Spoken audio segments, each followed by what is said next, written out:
अब ये हालात किस रुख पर आगे बढ़ रहे हैं, इस पर हमने बात करनी है और इसके लिए हमने दावत दी। हमारे साथ स्टूडियोज़ में मौजूद है जनाब इम्तियाज़ किरदर, चीफ एग्जीक्यूटिव ऑफिसर हैं अल मीज़ान इन्वेस्टमेंट मैनेजमेंट के। थैंक यू सो मच इम्तियाज़ भाई, आपने हमें ज्वाइन किया है। बज़ाहिर बड़ा कंटेम्प्ट शो किया था डोनाल्ड ट्रंप ने दुनिया भर के अपने एलाइज के लिए, सब के लिए, और बहुत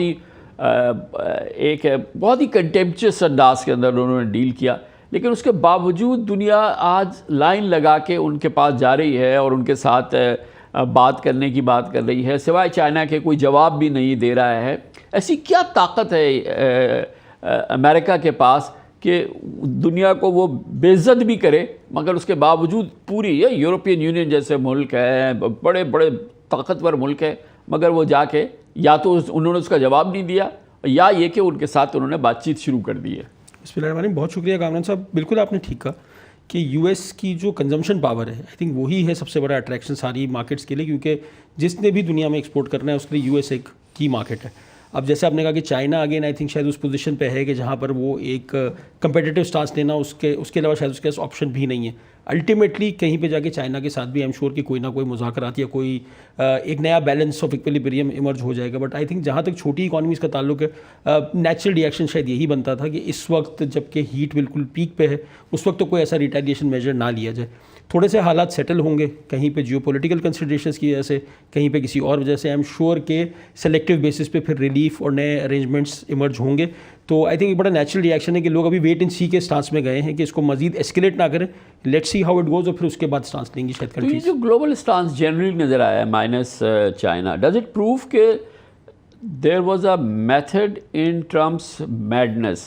ही हैड अ केस जिस पर कि दुनिया ने कहा कि हाँ चले आए बात करते हैं। इसका मतलब ये कि कहीं ना कहीं उसका केस स्ट्रॉन्ग था। हम जितना भी उसको कंडेम करें, जितना भी उसको क्रिटिसाइज़ करें, और उसके नतीजे में जितना भी ब्लड बात हो, खुद अमेरिकन मार्केट्स के अंदर कोई 12 ट्रिलियन की मार्केट कैप निकल गई है, तो बट स्टिल यू थिंक वो केस था? आई थिंक देखिए, एक उनकी एक ऑब्जर्वेशन तो ये रही है कि they have been a market that has been worried about the way that their economy is going. अच्छा, अगर इस पूरे मेजर को देखा जाए तो ये मेजर एक्चुअली तो एट द कोर तो अपने कंज्यूमर पे उन्होंने इसको इंप्लीमेंट किया है ना, कि अगर आप कोई चीज़ बाहर से मंगवाते हैं तो वो आपको ज़्यादा महंगी होगी। लेकिन ऑब्वियसली उसको फ्रेम इस तरीके से किया कि एक प्रो अमेरिकन भी उसको एक नैरेटिव दिया है कि मैं तो यहाँ की जॉब्स के लिए काम कर रहा हूँ, उसके लिए कर रहा हूँ।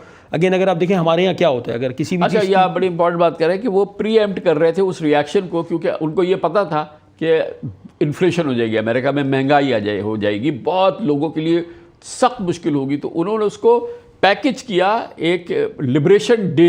एग्जैक्टली वो बेसिकली है क्या कि अगर आप ये कब बाहर से मंगवा रहे हैं, आपको अगर कल 10 रुपये दे रहे थे, आज आपको 12 रुपये देने, एट द कोर तो यही है। अच्छा, आप उसको पैकेज इस तरह किया कि मैं उस कंपनी के लिए मुश्किल कर रहा हूँ आपके लिए भेजना, but at the core US को जो आदत हुई है, यूएस के पिछले कुछ साल की अगर आप इन्फ्लेशन की और प्रोडक्टिविटी गेंस देखेंगे, उसमें इंटरनेशनल ट्रेड का बहुत बड़ा हाथ है। कहीं पे एक स्टैट में पढ़ा था, कंज्यूमर ड्यूरेबल्स की जो वैल्यू है इन्फ्लेशन एडजस्टेड 40% डाउन है for the US consumer. Now that has been only because कि वो बाहर से इंपोर्ट करके और चीज़ें सस्ती यूज़ कर सकें। तो अब अगर उसको, और ऑब्वियसली जब ये इस तरह होता है तो आपका ट्रेड डेफिसिट भी इंक्रीज़ होता है, आपके ऊपर प्रेशर आता है, तो अब उसको अनरेवल तो करना है। बट हाँ, आई थिंक जिस तरह से उनका जो पूरा पॉलिटिकल कैंपेन रहा है, इसको एक प्रो अमेरिकन ट्विस्ट दे के, प्रो जॉब ट्विस्ट दे के उन्होंने अनाउंस किया है। और जो आपकी बात की सीरियस हुई, आई थिंक कैटेगोरिकली उन्होंने अनाउंस करके इंप्लीमेंट कर दिया। तो एक तो ये था कि मैं 15 दिन बाद 20 दिन बाद करूँगा, तो यू हैड रिएक्शन टाइम, तो उन्होंने यही किया कि I will shoot only once and then I will bring people to the table. I think वो हो रहा है अब। तो उसके साथ ही इसमें इम्बेड था, ये भी उनकी स्ट्रेटजी का हिस्सा था कि विद इन फ्यू वीक्स हम बातचीत शुरू कर देंगे, क्योंकि इसको टैरिफ इन्फोर्स हो जाए और टैरिफ अप्लाई हो जाए, और टैरिफ के अप्लाई होने के साथ उसके इम्प्लिकेशंस जो हैं वो मुल्क में फैल जाएं, वो तो वो बेयर नहीं कर सकते ना। वो तो फिर इतनी इन्फ्लेशन हो जाएगी, इतनी चीज़ें महंगी हो जाएंगी, पहली पब्लिक प्रोटेस्ट हो रहा है, लोग रोड पे निकले हुए हैं, तो उसको परहैप्स इसमें एम्बेड है निगोसिएशन इस पूरी मेजर के अंदर कि ये हफ्ते में, 10 दिन में, 15 दिन के अंदर वी विल गेट इनटू, महीने के अंदर हम इनटू निगोसिएशन, और उसकी लॉन्ग टर्म जो है वो इम्प्लीकेशंस नहीं होंगे कि मज़ीद इन्फ्लेशन, क्योंकि वो तो चाहते हैं कि इंटरेस्ट रेट कम हो। इंटरेस्ट रेट कम होने के लिए तो ज़रूरी है कि ये इन्फ्लेशन किसी सूरत में ना हो। तो इसका मतलब ये कि उन्होंने बड़े होशियारी से इस चीज़ को इसमें रखा हुआ है, और ये जब शुरू हो रहा है नेगोशिएशन,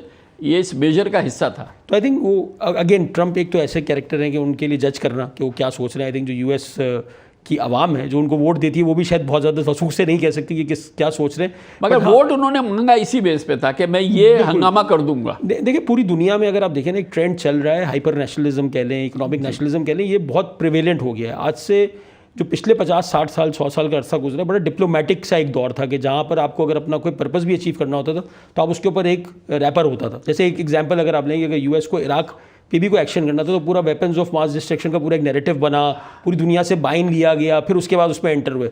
आज दौर चेंज हो गया, इट्स बिकम मोर ब्लेटेंट। अगर आप देखें तो ब्रेक्सिट हुआ, वो भी यही था कि I am blatant about the fact that I don't like you and that is enough reason for me कि मैं आपके खिलाफ कोई भी एक्शन ले सकता हूँ, मुझे कोई जस्टिफाई करने डायरेक्ट मुंह पे मारो। बिल्कुल। तो ये जो चेंज हुआ है तो आई थिंक वो ट्रम्प क्योंकि ये नैरेटिव लोगों को पसंद आ रहा है, वहाँ के बहुत सारी पॉपुलेशन है जो इस चीज़ को पसंद करती है, हाँ प्रो अमेरिका, बस मेरे लिए ये बेहतर है तो मैं ये चाहता हूँ कि आउटकम हो जाए, चाहे वो जस्टिफाइड हो, चाहे वो देखने में जितना अच्छा लगे बुरा लगे। तो डिप्लोमेसी आहिस्ता आहिस्ता कम होती जा रही है। और ये डिफरेंट इकोनॉमीज में आपको नजर आ रहा है कि जहाँ right wing extremist hyper nationals को पब्लिक पसंद कर रही है। ये नैरेटिव हमें पसंद है कि ये मेरे मुल्क के लिए अच्छा है, ग्लोबल विलेज वगैरह बहुत अच्छी बात है, इंडिया से लेके यूरोप तक, फ्रांस से लेके इंडिया के इलेक्शंस, जर्मनी, हर जगह पे आपको ये चीज़ नजर आती है कि ग्लोबल विलेज और ये चीज़ों को थोड़ा सा साइड पे रखें, मेरे विलेज के लिए क्या अच्छा है उसकी बात करें, मैं उसको वोट दूंगा। सही है। लेकिन ये लॉन्ग टर्म जो जियोपॉलिटिकली अमेरिका का ने जो जिसको ओन किया था एक डैडी उसका इमेज के जी कि मैं बाप हूँ सबका, मगरिब का ख़ास तौर पे ये वो, तो अब वो भी उन्होंने वो भी एक बहुत बड़ा पैराडाइम शिफ्ट हुआ है जिसके अंदर वो अब इस चक्कर में नहीं पड़ रहा है उन्हें। वो उनका नैरेटिव उन्होंने यही बनाया ना कि फ्री राइड हम किसी को भी नहीं देंगे, it has to be in the interest of the US, तब हम जाके काम करेंगे। पुराने बहुत सारी अलाइनमेंट जो हुई थी उनको भी शेकअप कर दिया। यूक्रेन पे जो उनका स्टांस था बिफोर ट्रम्प जो अचानक से चेंज हुआ, तो they shaking up the world order.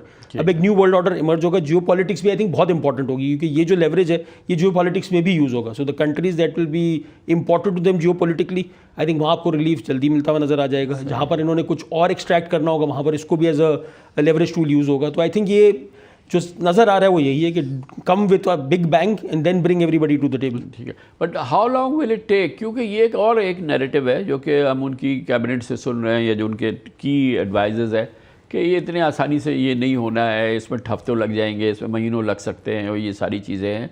And every day counts because ये अब एक्सिक्यूशन शुरू हो जाएगी और फिर ये सारे रोल आउट भी होने शुरू हो जाएंगे, फिर इसके असरात भी आने शुरू होंगे। तो मगर अपेरेंटली वो ये कहते हैं हम जल्दी में नहीं है। देखिए पॉस्चरिंग का तो बहुत बड़ा एलिमेंट है इसमें। अब अगेन बात हम करें कि यूएस कंज्यूमर के पॉइंट ऑफ व्यू से देखें कि एक सप्लाई चेन है जो वहाँ के किसी भी बिजनेस की बनी हुई है कि मैं फला जगह से ये चीज़ 10 रुपये की मंगाता हूँ, टैरिफ की वजह से अब वो 12 रुपये की आएगी। जहाँ पर भी प्राइसिंग पावर होगा वो उसको पास ऑन कर देगा। ऐसे तो बहुत कम बिजनेसेस वहाँ पर भी होंगे जो कहेंगे चाहिए मैं अपने ऊपर ये इंपैक्ट ले लेता हूँ 20%, वो पास ऑन होगा तो फॉरेन इन्फ्लेशन में नजर आना शुरू हो जाएगा। ठीक है वो शिपमेंट के लैग्स होते हैं, थोड़ा टाइम शायद उसमें है अभी आपके पास कि वो शिपमेंट कब डिस्पैच होती है, सारी चीज़ें। बट यस एब्सोल्युटली राइट कि क्योंकि पॉस्चरिंग का तो बहुत बड़ा खेल है, बट जितना ये ड्रैग होगा उतना यूएस इन्फ्लेशन पे भी एक फर्स्ट राउंड इंपैक्ट तो आ जाएगा बिफोर पीपल रीएडजस्ट। मेरा एक बिजनेस है, मैं यूज्ड टू हूँ एक चीज़ मंगवाने के लिए अच्छे इंडिया से, अब वो मैं टैरिफ डिफरेंशियल को देखते हुए मुझे वो सारा शिफ्ट करना है to another country, that doesn't happen overnight, तो उस पर भी टाइम लगेगा। तो हाँ इसमें एक पॉस्चरिंग का और हु ब्लिंक्स फर्स्ट का एलिमेंट है। अच्छा, इसमें कोई चीज़ सरप्राइज़ नहीं थी जो भी उन्होंने किया, वो इलेक्शन उन्होंने इस पे लड़ा है, सारा उनको वोट इसी चीज़ पे मिला है, आने के बाद भी वो कहते रहे कि मैंने टैरिफ करना है, सब कुछ पता था। तो जो मार्केट्स थी, मार्केट्स के लिए तो कोई सरप्राइज़ नहीं होता, मार्केट का तो उस वक्त प्रॉब्लम होता है जब उनके लिए कोई सरप्राइज़ हो जाए। तो लेकिन जो मार्केट का रिएक्शन आया, जिस तरह से एक ब्लड बात है, एक्चुअली ब्लड बात देखा जिसकी कि बहुत शायद ही 1-2 मिसालें हैं बस, तो वो क्यों इतना क्यों इस तरह का रिएक्शन क्यों नहीं आया, पहले से वो फैक्टर क्यों नहीं हुआ था? क्या इसमें इतनी सरप्राइज़ की बात थी कि सब जो है वो 15-20 ट्रिलियन की जो है वो मार्केट कैप उड़ गई? देखिए एक वो वाला था कि जो इलेक्शन के वादे होते हैं उस पर तो वैसे एक व्यू होता है कि पता नहीं ये होंगे नहीं होंगे। अच्छा आप आज और कल दोनों दिन का मार्केट का रिएक्शन देखें तो अभी भी कॉल इसी चीज़ पे कि ये कितने दिन सस्टेन करेगा। पहले कॉल ये थी कि क्या ये एक्चुअली होगा। पहले दिन जब हो गया तो ऑब्वियसली एक शॉक था कि ये तो वाकई हो गया। अब आज भी अगर आप देखें तो सारी रिकवरी पूरी दुनिया में जो आप भी कह रहे हैं कि शायद नेगोशिएट हो जाए, शायद कुछ इसमें से वापस हो जाए, तो आई थिंक मार्केट उसी एक्सपेक्टेशन को एडजस्ट करी कि क्या ये हो सकता था, अच्छा हो गया तो कितना सस्टेन करेगा। तो आई थिंक मार्केट का रिएक्शन उसी से नज़र आ रहा है क्योंकि एक बहुत इंटरेस्टिंग बात यह है कि ट्रम्प साहब ने खुद कहा था कि अगर मेरी ऑपोजिशन कमाला हैरिस अगर जीत गई इलेक्शंस तो वो 1929 टाइप के स्टेप्स करके रिसेशन में ले जाएंगे हमें, और खुद उन्होंने वही कर दिया। तो आई थिंक वो एक गैप था लोगों का, क्योंकि ट्रम्प साहब का कुछ ट्रैक रिकॉर्ड भी ऐसा है, बातें उन्होंने बहुत सारी की, तो लोगों ने जब उन्होंने एग्जीक्यूट कर दिया तो वो पहला शॉक एंड ऑ था। अब एडजस्टमेंट ये हो रही है कि शायद उस हद तक नहीं जाएंगे, कुछ रिवर्स आ जाएंगे। तो आई थिंक मार्केट इन्हीं एक्सपेक्टेशंस को एडजस्ट कर रही है।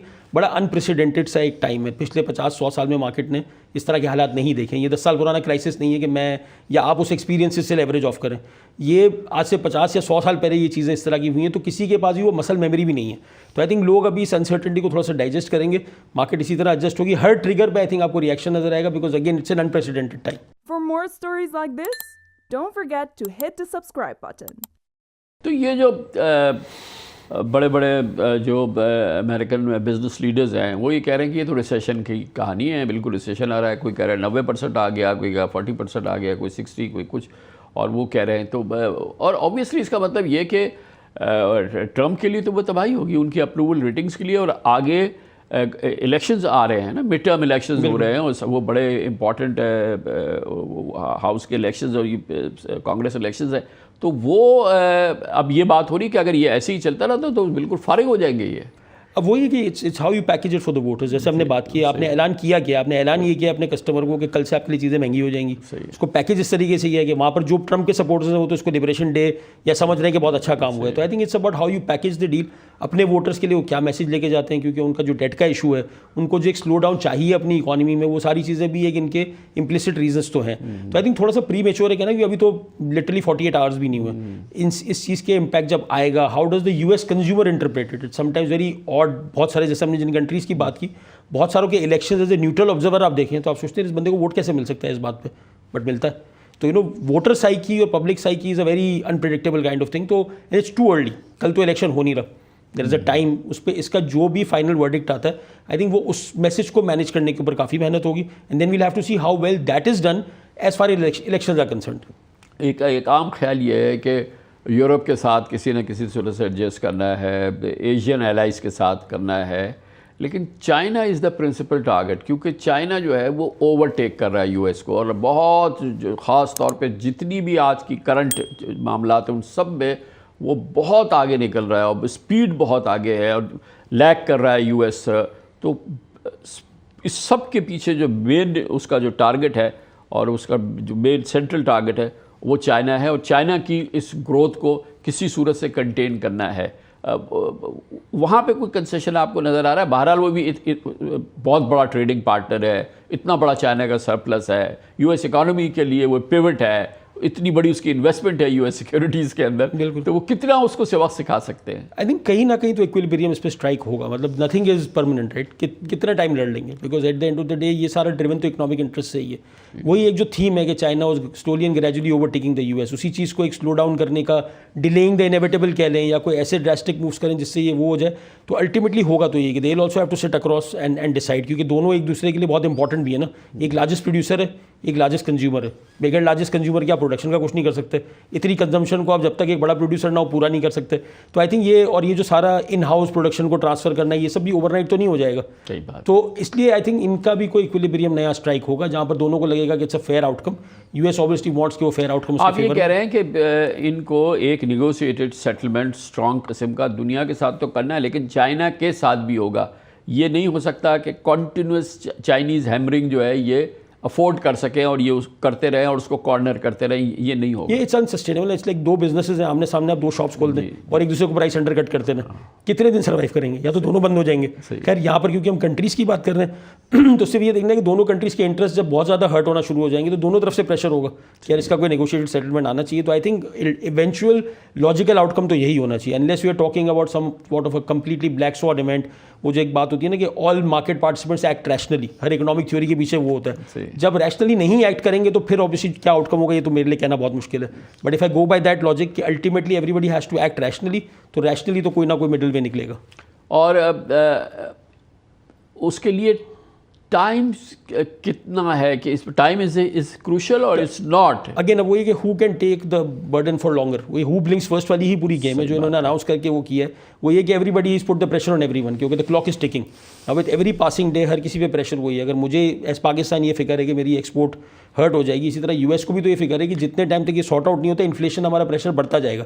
तो इंटरेस्ट रेट कट होने वाला कैसे ज़्यादा टाइम की वैल्यू जो है वो खुद आप समझते हैं यूएस पर है, क्योंकि दोनों पे है। आई थिंक सारे पार्टनर्स पे है। It's about who can take it, मतलब वही ना हु ब्लिंक्स फर्स्ट वाला जो आर्ग्यूमेंट आ रहा है पूरी दुनिया में, he is keeping the world दूसरी गेसिंग। जगह पे इकोनॉमीज हर्ट होंगी, एक्सपोर्ट्स हर्ट होंगी, वो सारी चीज़ होंगी। यहाँ पर तो every American will get hurt directly. But initial response अगर आप देखें, जैसे आपने खुद लिस्ट बताई, इतनी कंट्रीज ने फॉरेन से रिस्पॉन्ड किया, सो ऑब्वियसली उनको भी एक होगा ठीक है हमारी स्ट्रैटेजी यील्डिंग फ्रूट। जब आप कोई एग्रेसिव पोजीशन लेते हैं इसमें आपका अपना नुकसान होता है, आप सामने वाली पार्टी को एलिमिनेट कर रहे होते हैं कि अच्छा यार इनकी रेजिस्टेंस को मैं कम करूं।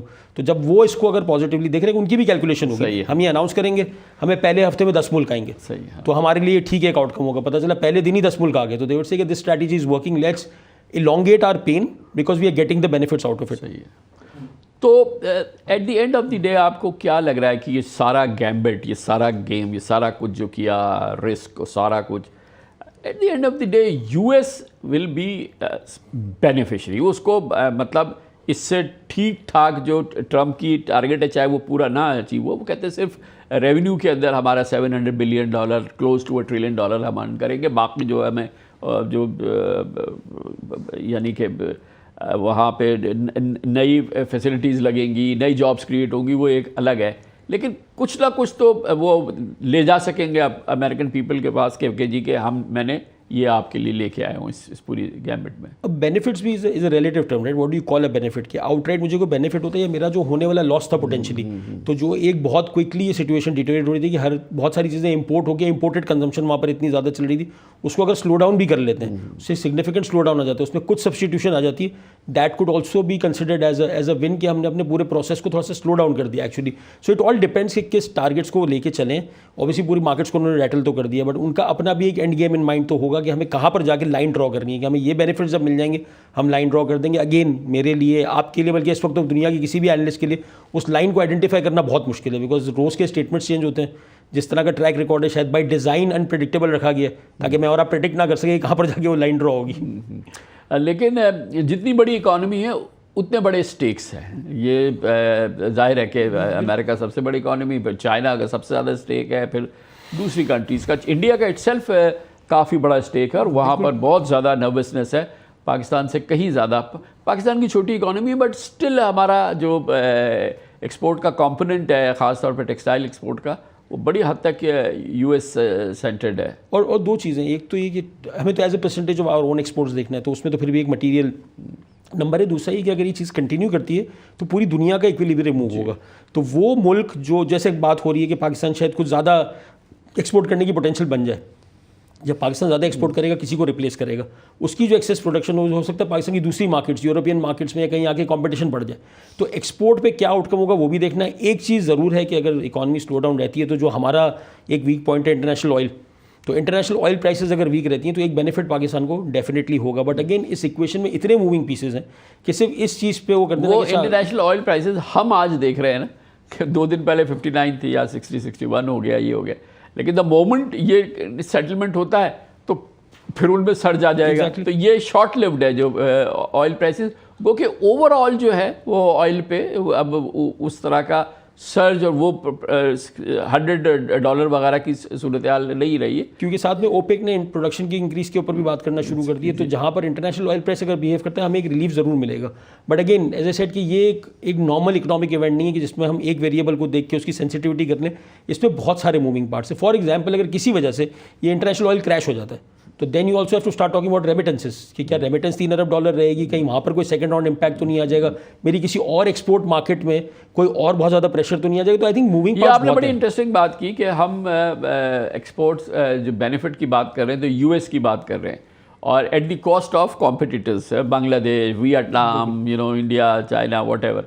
लेकिन वो जैसे आपने फरमाया कि उनके पास अब एक्सेस इन्वेंट्री हो जाएगी, तो वो जो दूसरी मार्केट्स है वो उसको फ्लड करेंगे, फिर वहाँ आप उसका मुकाबला करने में आपको प्रॉब्लम हो जाएगा। तो अगेन वो मूविंग पार्ट्स इतने हैं कि शायद इसका किसी को भी कंक्लूसिवली कहना कि इस पूरे आउटकम का किसी भी मुल्क के लिए क्या एक होता है ना, यूजली आप किसी सिचुएशन में होते हैं तो आप बात करते हैं कि 2 आउटकम्स है, 3 है, 25%, 33% प्रोबेबिलिटी है, 50% प्रोबेबिलिटी, और आप उस पर प्लानिंग करते हैं।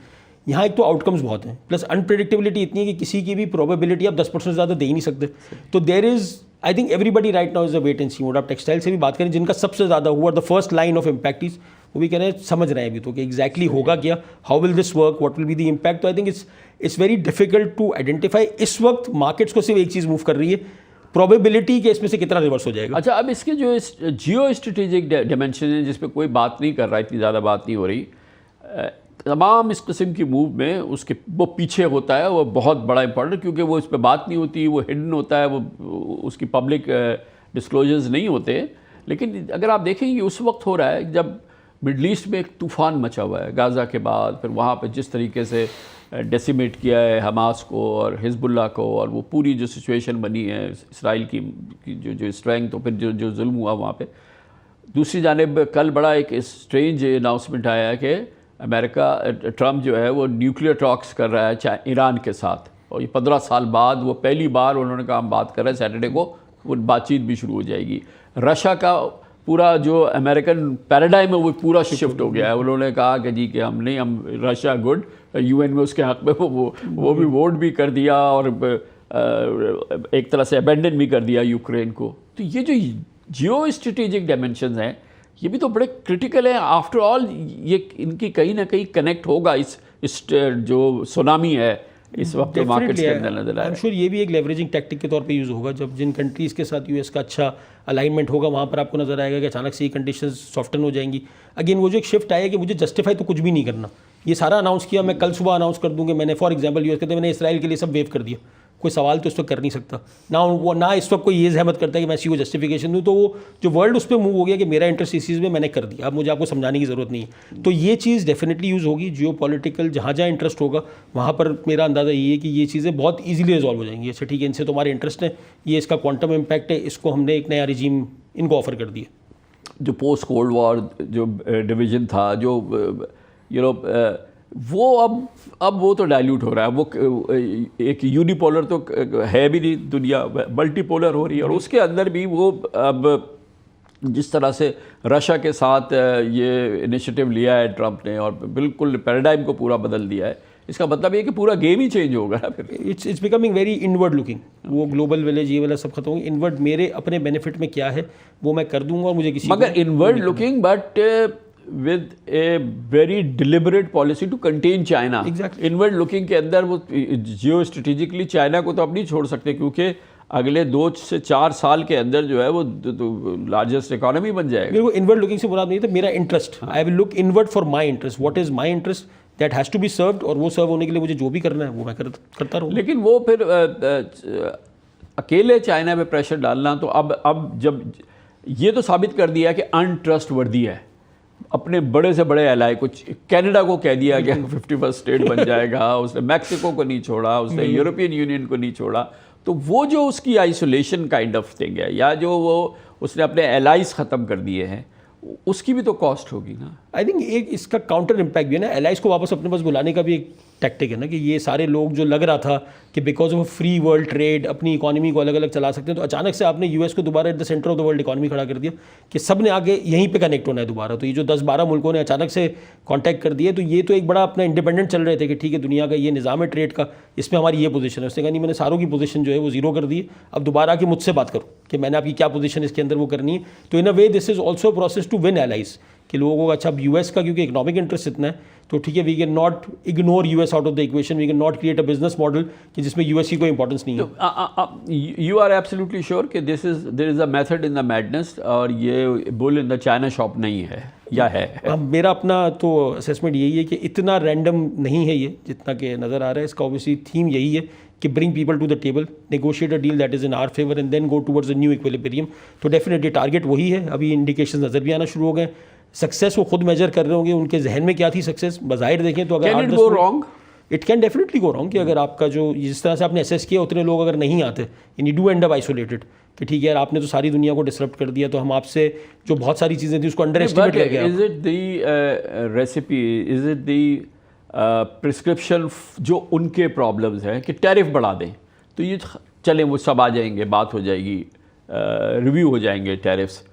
फिर मसला हल हो जाएगा। सिर्फ टैरिफ्स रिव्यू नहीं होंगे, जब नेगोशिएशन होगी तो फिर सारे मसाइल के ऊपर ऑब्वियसली एक साथ ही डिस्कशन होगी। तो जहाँ पर जो भी इंटरेस्ट है आपका, जो डेट होल्डर्स होंगे, उनसे जब आप टेबल पे आ गए देन तो सारे मसले डिस्कस होंगे। तो that would be the outcome that I would assume that they are looking for. Again मैं दोबारा रिपीट करूँगा, ये हमारी सबकी अजम्पशंस है, nobody knows what he is thinking, but if you look at it on paper it's about bringing people to the table और फिर सारी चीज़ें डिस्कस करके एक ऐसा इक्विलिब्रियम जो एक यूएस का डिक्लाइन बाजार नज़र आ रहा था उसको रोका जाए, उसमें एक अपटिक लाया जाए। तो एक जो एक एम्पायर, एक डायनेस्टी होता है, उसका एक दौर होता है, जब उसमें वीकनेसेस नज़र आती हैं तो उसको रिक्लेम करने के लिए वो डायनेस्टी डिफरेंट चीज़ें इस्तेमाल करती है। तो ये this looks like that plan that before we become weaker let's do something that unsettles the equilibrium and brings it back in our favour. मगर उसकी सेंट्रल थ्रस्ट ये है कि पहले जितने मेरे दोस्त थे उन सबको मैं अबेंडन कर दूं या उनको नाराज़ कर दूं, और शायद उन्हीं को सबसे पहले जज भी कर दूंगा। तो वो एक जो पैम्परिंग देनी है आज आप वही उन्होंने सबके साथ कर दिया।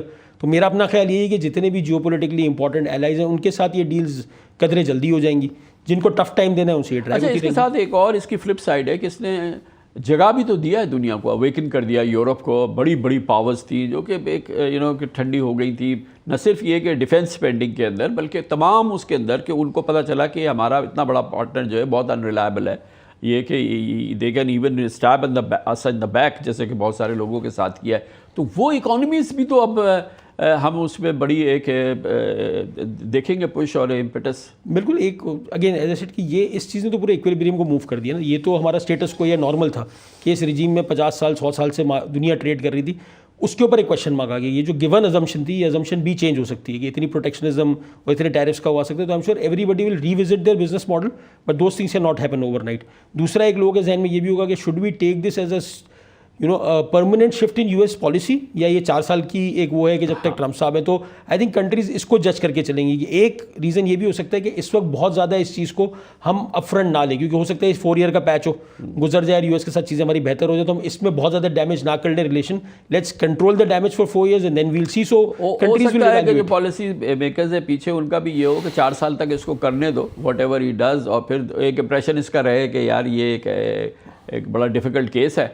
तो जब 4 साल होगा बोले ये तो गया, love gets back to the business, और फिर डेमोक्रेट्स आएंगे, वो तो किसी चीज़ पे इसकी हामी नहीं कर रहे ना। सो बहुत अगर इसको again US is a complex player, but अगर इसको बहुत ही डम डाउन करके देखें तो हो सकता है एक स्ट्रैटेजी तो ये भी ना कि अच्छे से करवा लेते हैं, चल गया वेरी गुड, नहीं चला तो विल डिसोन हिम, क्या ये इसने किया था। सही, हाँ, मगर ये आपकी बात सही है कि ये नहीं पता है कि ये एक सस्टेन्ड यूएस पॉलिसी शिफ्ट हो गया है, ये सिर्फ ट्रम्प का है और किसी आई डोंट थिंक एक बंदे का इतना बड़ा शिफ्ट हो सकता है। तो आई एम श्योर कहीं पे वहाँ का जो भी मैकेनिज्म पॉलिसी एस्टैब्लिशमेंट जो भी रन करते हैं, I am sure they are on board with this. Yes, maybe they have positioned this way कि इसकी एक एग्जिट मैकेनिज्म है कि फ्रंट एक ऐसे बंदे को बनाए कि जिससे एग्जिट लेना आपके लिए आसान हो। अच्छा ठीक है, ये इसके थे, हमारे नहीं थे, हम इसको रिवर्ट कर रहे हैं, नहीं है तो then will go with it कि ठीक है we achieved what we wanted to do, क्योंकि पूरे यूएस का इंटरेस्ट है ना कि to stop this decline, to bring everybody to have US more dominant player in the world. तो आई थिंक इंटरेस्ट तो सबके सेम ही है, उसको एग्जीक्यूट कैसे करते हैं वो देखना है। हाँ, और क्योंकि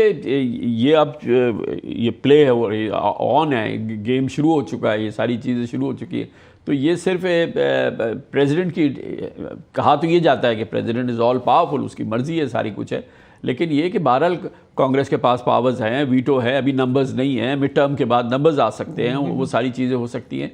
तो दुनिया के लिए ये पता है कि ये एक है परहैप्स एक थोड़ा स्टॉप गैप, मतलब या इसको इस तरह कहते हैं कि इसमें रिवर्सिबिलिटी है जी। इसको पूरे सिस्टम को इसमें इरिवर्सिबल नहीं है, इरिवर्सिबल नहीं है। तो इसमें वो एलिमेंट्स हैं जहाँ पर कहते हैं रिवर्सिबिलिटी। अब कैसे उस रिवर्सिबिलिटी तक जाना है, क्या पूरी यूएस की एस्टैब्लिशमेंट रिवर्सिबिलिटी को एग्जीक्यूट करने के लिए तैयार होती है, that is the $1 million question from here. और पूरी प्रोबेबिलिटी गेम पिछले 2 दिन में यही चल रही है कि शायद रिवर्स हो जाए तो आज मार्केट रिकवर हो गई, कल कोई ऐसा कैटेगोरिक स्टेटमेंट आ जाए कि ये रिवर्स नहीं होगा, then people again go back to assessing the damage. फिलहाल तो ये लग रहा है कि volatility is there to stay. अभी तो ये कल आ जाएगी रिवर्सिबिलिटी, तो कुछ थोड़ा वो इंप्रेशन आ जाएगा, फिर हो जाएगा।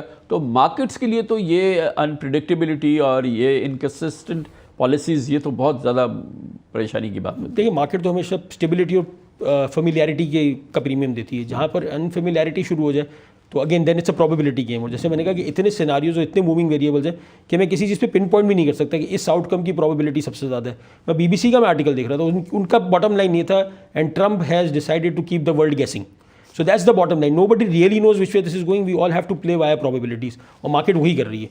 जब बहुत बुरी प्रोबेबिलिटी लगती है चीज़ों की तो वहाँ डिक्लाइन आ रहा है, जहाँ लगता है नहीं इसमें कुछ बेहतरी आ जाएगी तो उसकी रिकवरी है, और ये चलेगा टिल मोर क्लैरिटी कम्स। और रिकवरी के लिए अब बहुत बड़ी गुंजाइश हो गई है, क्योंकि जाहिर है कि ये एक बड़ा करेक्शन मार्केट को वैसे भी जगह दे देता है इंप्रूव होने का। जो और वीक ये प्लेयर्स जो होते हैं वो बाहर हो जाते हैं। ब्लड बाथ हुआ जिसके अंदर ये हिस्टोरिक प्लंज आया, तो इसकी बेसिक वजह यह है कि जो लेवरेज है, जो बहुत बड़ा सेगमेंट मार्केट का, वो एक दिन भी नहीं उसको बर्दाश्त कर सकता, तो उनको डंप करना पड़ता है। और जो फाइनेंसिंग प्रोवाइड करने वाले, देखिए लेवरेज में दो एलिमेंट्स हैं ना, एक तो मैंने लेवरेज लिया हुआ है आपसे, एक तो मेरा एपेटाइट है, एक आपका भी है ना। तो आपने जब दुनिया में इतना ब्लड बात देखा, आपने कहा नहीं इम्तियाज़ के पास मेरे पैसे नहीं रह सकते, मेरे पैसे वापस करें अभी अभी। अब इम्तियाज़ आपको जितना भी कह दे कि मैं बहुत कंफर्टेबल हूँ या वो हूँ, लेकिन मैं लेवरेज लिया ही इसलिए कि मेरे फाइनेंशियल रिसोर्सेज नहीं है। तो आप वो फाइनेंसर का रिस्क एपेटाइट भी ट्रिगर हो जाता है कि यार मुझे इसमें से अब जल्द से जल्द निकलना है, तो उसका भी प्रेशर आता है। तो बिल्कुल जब भी पैनिक आएगा, वीक होल्डर्स तो सबसे पहले वाइप आउट होते हैं। इसीलिए हम हर किसी को कहते हैं कि लेवरेज एक ऐसी चीज़ है जो बहुत सोच समझ के आपने डैबल करना चाहिए, वरना आप जितना कैश है उसको ट्रेड करें तो at least you can control the down side. यहाँ पर आपकी बाइंग सेलिंग आपके कंट्रोल में नहीं है। अच्छा, इसी अनप्रिडिक्टेबिलिटी की वजह से और इस तूफान की वजह से कि मार्केट के मुकाबले में गोल्ड ने ज़्यादा उसको फैक्टर किया, और इसीलिए गोल्ड प्राइसेस जो थी ये पिछले 3 महीने में 4 महीने में जब से ट्रंप आया है, ये बहुत ही स्काई रॉकेट की हैं और बड़े हिस्टोरिक लेवल पे पहुंची हैं। बिल्कुल, वो एक सेफ हेवन वाला एक फैक्टर होता है कि अच्छा कुछ समझ नहीं आ रहा तो गोल्ड ले लो, तो वो एक फैक्टर वो ऑब्वियसली अनप्रेडिक्ट, जब भी हमने देखा अनसर्टेनिटी होती है तो गोल्ड को उसका बेनिफिट होता है। इस साइकिल में भी हुआ है, लेकिन अब जो पिछले 2-3 दिन में हर कमोडिटी भी अपना इक्विलिब्रियम ढूंढ रही है। ये अगेन जिसको कहते हैं ना, एक घबराहट है कि एक नया, सब इधर उधर भाग रहे हैं, अफरा तफरी का आलम मच गया, तो एक नया इक्विलिब्रियम सेटल जब होगा तो नजर आएगा। बट कुछ चीज़ें बड़ी क्लियर हैं कि अगर इंटरनेशनल ट्रेड स्लो डाउन होती है तो ऑयल के लिए it should be negative. Conversely any oil importing economy, उसके लिए शायद एक बेनिफिट होगा कि अच्छा ठीक है एटलीस्ट मेरा इंपोर्ट बिल का ये एलिमेंट तो बेनिफिट कर रहा है। अब मैं बाकी चीज़ें देखता हूँ कि कहाँ कहाँ पर मुझे नुकसान हो रहा है इसका। गोल्ड पीक कर गया नहीं, गोल्ड में आई थिंक अभी भी अपसाइड है, और आई think from a Pakistan market perspective तो गोल्ड के अंदर ऑब्वियसली एक डिवैल्यूएशन का प्ले भी आपको मिल जाता है साथ में। So I think from a Pakistani investor perspective तो आई थिंक गोल्ड में अभी भी पोटेंशियल काफ़ी है। अच्छा, और डॉलर इंट्रिंसिकली अब वीक हो रहा है, अब वीक होना शुरू हो गया है बिल्कुल। आई थिंक अब ये सारा अगेन इसका भी एक नया equilibrium will have to emerge कि इसमें होता गया। If the US balance of trade benefits that should be good for the dollar, if it doesn't benefit then obviously वो जो एक डिक्लाइन था, ये जो एक इनहेरेंट वीकनेस की बात हो रही थी, वो फिर कंटिन्यू करेगा। और अब इसके साथ ही मगर हमारा एक्सचेंज रेट अभी जो है वो और हमारे रिजर्व्स वगैरह जो है वो ओवरऑल तो हमारे मैक्रो लेवल पे चीज़ें बेहतर ही हैं।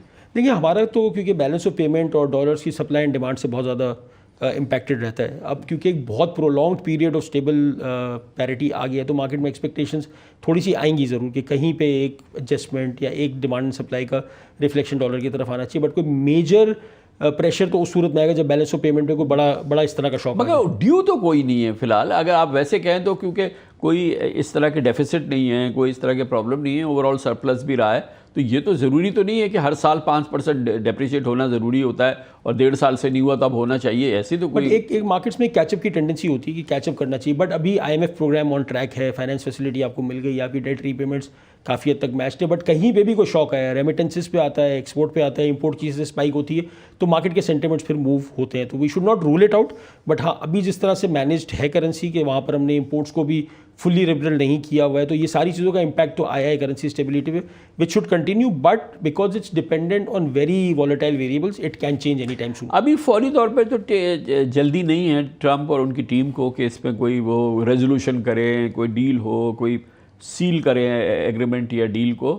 But you know down the road 6 महीने by the year and what ever, तो ये सेटल होगा। जब ये सेटल हो जाएगा फिर तो एक ओवरऑल शायद हम रेस्टोरेशन देखें मार्केट्स में, ओवरऑल कॉन्फिडेंस में, और एक नई हम एनर्जी देखें पूरे सिस्टम में, क्योंकि अब ये तो थका देगा सबको। इससे बहुत पहले आ जाएगा बिकॉज मार्केट्स तो आर ऑलवेज फॉरवर्ड लुकिंग। तो मार्केट ने अल्टीमेटली एक सिनारियो पे इत्तेफा करना है कि अच्छा यहाँ से इस चीज़ की प्रॉबिलिटी लग रही है, वो प्राइस इन होना मार्केट के अंदर शुरू हो जाएगा। मार्केट कभी भी इवेंट का वेट तो करती नहीं है market mostly, unless it's a very unexpected event, market usually उसको फॉरवर्ड प्राइस करती है। तो जहाँ लगेगा कि ये सेटल हो रहा है वहीं से मार्केट में रिकवरीज आपको आना शुरू हो जाएंगी।